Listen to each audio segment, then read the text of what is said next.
আর্মির সাথে থাকতে থাকতে আমার চুল এইভাবে মানে একটা কাটাই গেছে। আমি এবার সৈনিকের পরিচয় দিছি, যেটা মিথ্যা কথা বলবো না, পরিচয় দিছি সৈনিকের আমার এলাকায়, যে আমি সৈনিকে চাকরি করি। একজনের কাছ থেকে 4 লাখ টাকা মনে করেন আমি নিয়েছিলাম। এই গেঞ্জিটা হচ্ছে আপনার সৈনিক ক্লাবে ওই যে কচু ক্ষেত বাজারে যে এইসব গেঞ্জি বিক্রি করা হয়, এটা পিন করে রাখা মানে এসে মানে আমি সৈনিক পরিচয় দিছি। যদি কেউ যদি জুলুমে ধরে পায় তাহলে আমি এটা দেখাম। সেনাবাহিনী ধরছে, আমি এই জায়গায় দীর্ঘ আজকে 5-7 দিন ধরে এই জায়গায় আমি হাঁটাচলা করি, যাতায়াত করে এদিকে থাকি, এমনকি এই জায়গায় আমি ক্যাম্পের আশেপাশে ঘোরাফেরা করি। তো কিছুক্ষণ মনে করেন ঘন্টাখানিক আগে আমি সায়দাবাদ দিকে যাওয়া ধরছি, তখনই আমার 2জন আইসা আটক করে বলে আপনি কোন ইউনিটের। তখন তাদেরকে আমি বললাম যে আমি 5B-তে। 5B কোথায় আছে প্রশ্ন করলো, তো আমি বললাম যে বগুড়াতে। তখন আমি আবার আপনার একজন অফিসারের কাছে পিওন হিসাবে কাজ করছিলাম, তো 14 দিন ছিলাম, পরে চলে আসছি। আসার পরে ততটা আমি আর্মি সম্বন্ধে জানি না, কিন্তু আমি এই আইডি কার্ডটা আমি বনানী সৈনিক ক্লাবে ওই জায়গায় পাওয়ার পরে আমার একটা অপরাধ যে আমি এই আইডি কার্ডের ডাবল বানিয়ে আমি আইডি কার্ড ইউজ করছি, নিজে ইউজ করছি। করার পরে দিয়া জাস্ট এই আইডি কার্ড দেখা তারা দেখলো যে আইডি কার্ডটা ভুয়া। তো তারপরে আমি এবার সৈনিকের পরিচয় দিছি, যেটা মিথ্যা কথা বলবো না, পরিচয় দিছি সৈনিকের আমার এলাকায়, যে আমি সৈনিকে চাকরি করি। একজনের কাছ থেকে 4 লাখ টাকা মনে করেন আমি নিয়েছিলাম, কিন্তু ফুল টাকা আমি পাই নাই। কিন্তু এটা আরেকজনের মাধ্যমে, সে একজন মনে করেন মানে আর্মিতে চাকরি দেবে বইলা আমার বলতো যে লোক আইনে দাও এই কথা বলতো। তো আমি লোক আইনে দিলে সে ওই মেডিকেল করা ওই করার কথা বইলা তাদের কাছ থেকে প্রেশার দেওয়া টাকা দাবি করে। তো ওই টাকাগুলো আবার আমার কাছে দাবি করার পর আমি ওদের কাছ থেকে টাকা নিয়ে তারে দেওয়ার পরে সে আর চাকরি দেয় না। তারপর সিম বন্ধ রাখে, সে এই জায়গায় থাকে, আবার আরেক জায়গায় থাকে না। লাস্টে আমি এরকম কাজগুলো করছি। আর এর থেকে আমার উদ্দেশ্য ছিল আমি একটা জবের উদ্দেশ্যে যাওয়া ধরছি, এই মাত্রই মনে করেন তারা আমার আটক করেছে। এই গেঞ্জিটা হচ্ছে আপনার সৈনিক ক্লাবে ওই যে কচু ক্ষেত বাজারে যে এইসব গেঞ্জি বিক্রি করা হয়, আর্মির অনেক গেঞ্জি টেঞ্জি বিক্রি হয়। আমি 1 বছর আগে চুল এরকম করি আমি কাটি, কারণ আমার একজন বোন জামাই ছিল, মানে সে আর্মিতে জব করে। তো বেশি অংশ আবার ওই অফিসারের কাছে ছিলাম। আমি অফিসারের একটা ব্যবসা করছিলাম আগে, হাঁসের ওই মুরগির, তারপরে গুড়ের ব্যবসা করছি। ওই ক্ষেত্রে মনে করেন তার কাছে আমি ছিলাম। থাকার ক্ষেত্রে মনে করেন আমার ওইভাবে আর্মির সাথে থাকতে থাকতে আমার চুল এইভাবে মানে একটা কাটাই। আমি তো সৈনিকে ছিলাম, আমি সৈনিকে পরিচয় দিয়েছিলাম, এটা আমি অন্য কাজ করছি।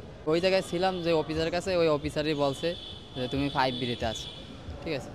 বলছে যে তুমি 5B-তে। আমি জিজ্ঞেস করছি স্যার আপনি কোন ইউনিটে। আমার একজন প্রশ্ন করলো যে তোমার স্যার কী ইউনিট আছে, সে আর্মিতে জব করে।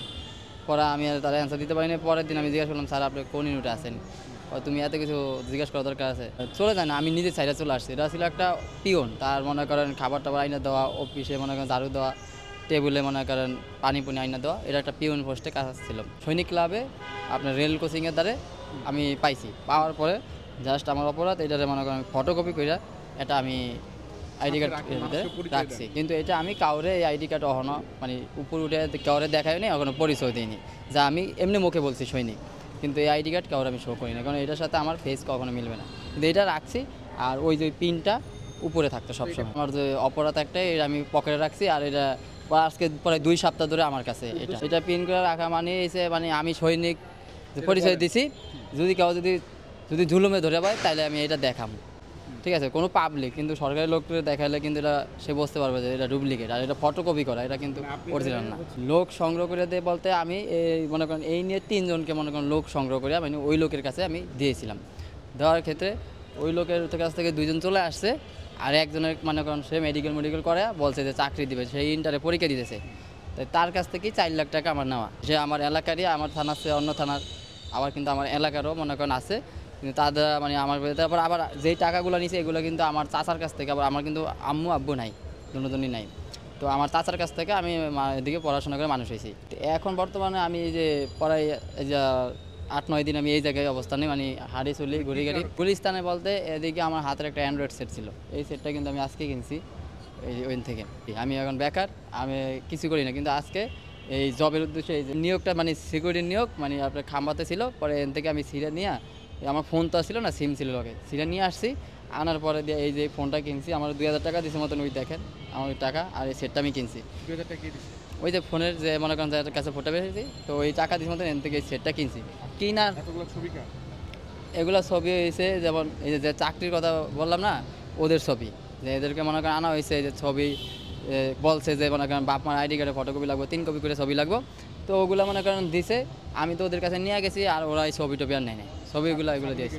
হ্যাঁ, এগুলো মনে করেন নেয় নেই, এগুলো মনে করেন আমার কাছে যে দিয়ে গেছে আমি পকেটে রেখেছি। যদি কোনো সময় লাগে এগুলো অরিজিনাল জিনিস, যদি মনে করেন যদি বলে যে তোমার আমি কাগজপত্র দিচ্ছি, আমার কাগজপত্র নাই, যখন আবার বাড়িতে গেলে মারামারি না, এই ক্ষেত্রে আবার আমার কাছে রেখে দিছি যে চাইলে আবার দিয়ে দিব। এই 4 লাখ টাকার ভিতরে ফুল টাকা পাইনি, কিন্তু আবার এই 4 লাখ টাকার ভিতরে আবার আমার এই যেমন এলাকার আমার মনে করেন চাচা চাচি আমার মানুষ করছে, তো এই চাচা চাচি আবার এর মধ্যে এরা ক্ষতিপূরণ দিয়েছে। যার কাছে 4 লাখ টাকা নেওয়া হয়েছে তারা আমার বাড়ির পাশের বাড়ি, যেমন আমার বাড়ি পঞ্চায়েত বাড়ি, তার বাড়ি চৌকিদার বাড়ি।